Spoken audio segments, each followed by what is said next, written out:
abwaan xasan saleebaan dhuxul laab saalaxa oo qaybaha kala duwan ee bulshada reer Soomaaliland suugaantiisu ay saameyn mug iyo miisaan la ku leedahay isla markaana kamid ah abwaanada murbaxay ee guud ahaan dalkan Soomaaliland u dhashay ayaa jaamacadda magaalada Burco ee xarunta gobolka Togdheer waxa uu maanta ku soo bandhigay dhowr maanso oo kamid ah maansooyin cusub oo ka coriyay nolosha guud ahaanba ku xeeran ummadiisa bandhig suugaameedkaas ayaa waxa uu halkaasi guud ahaanba ka soo qayb galay ardayda jaamacadda magaalada Burco ururada bulshada aqoon-yahano iyo guud ahaanba xildhibaano ka tirsan golaha deegaanka ee degmada Burco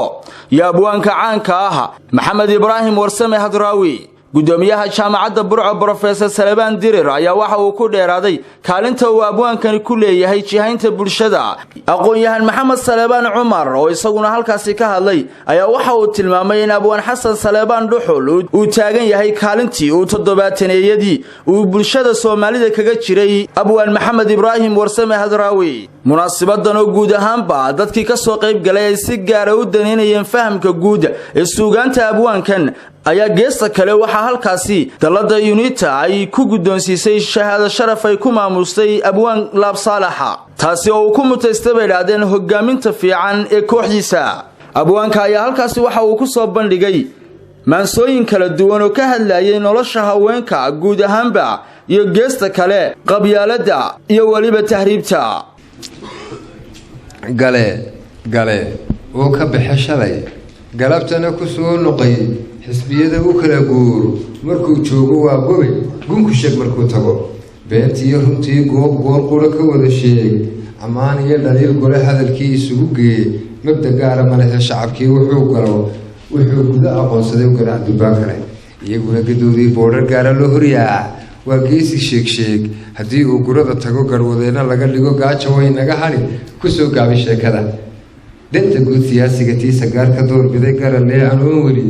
goo'a aan ka wada rogin 10 laabna guud madaxa jooginku galo gudkana shaxdiidi dhinaca kalena abwaan Xasan Saleebaan Dhuxul laab saalax waxa uu goob fagaara kala hadlay ilaa 3,000 oo arday oo qayb ka ah ardayda wax ka barata dugsiga hoose dhexe iyo sare ee Sheekh Ibraahim ee magaalada Burco hooyada la tacaashay tabaalaha yoomka adduun tartankiisa dartaa u tabcaantay cadeediisu taagtay tamaandha gadaysay intay wax tashiishay dharkaaga tolaysay hooyada ku tabcaysay maruun hatis qaado maruun ha istiirsho maruun ha tanaado maruun lib ha taabo hooyada waxtarkaaga ku soo tashanaysay tafteeda ha baadhan abaalkay tabayso intaad kala tuurto hoqiya naxdin taagan ha saaranin tuurta tunkana ha ku qaadan waa Cabdisattaar Sabri TV-ga qaranka Soomaaliland Burco.